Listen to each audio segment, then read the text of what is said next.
In the past 2 years, 6 separate meta-analyses have been published on the relationship between fish consumption and type 2 diabetes. The whole point of a meta-analysis, though, is to compile together the best studies done to date and see what the overall balance of evidence shows. The fact that there are 6 different ones published recently highlights how open the question remains. One thread of consistency, though, was that fish consumers in the United States tended to be at greater risk for diabetes. If you include Europe too, then fish eaters appeared to have a 38% increased risk of diabetes. On a per-serving basis, that comes out to be about 5% increase in risk for every serving of fish one has per week. To put that into perspective, a serving of red meat is associated with a 19% increase in risk, but that's per day. Just one serving of fish a week is 5%, so a serving a day would be like a 35% increase in risk, worse than red meat. But why?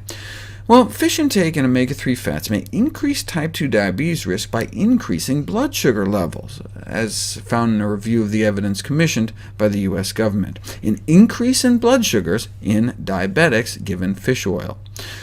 Or maybe because the omega-3s cause oxidative stress. A recent study found that the insulin-producing cells in the pancreas don't appear to work as well in people who eat 2 or more servings of fish a week. Or it may be because of the environmental contaminants that build up in fish. It all started with Agent Orange. We sprayed 20 million gallons of this stuff on Vietnam, and some of it was contaminated with trace amounts of dioxins. Though the Red Cross there estimates 1 million Vietnamese were adversely affected, what about all the servicemen, the U.S. servicemen, who were exposed spraying it across the countryside?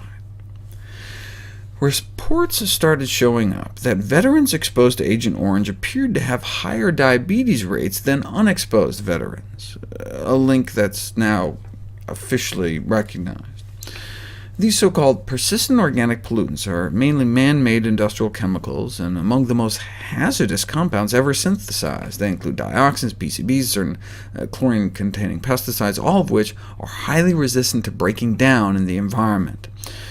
Initially described for their deleterious effect on reproductive function and their ability to cause cancer, there is now a growing body of evidence showing that exposure to these pollutants leads to metabolic diseases such as diabetes.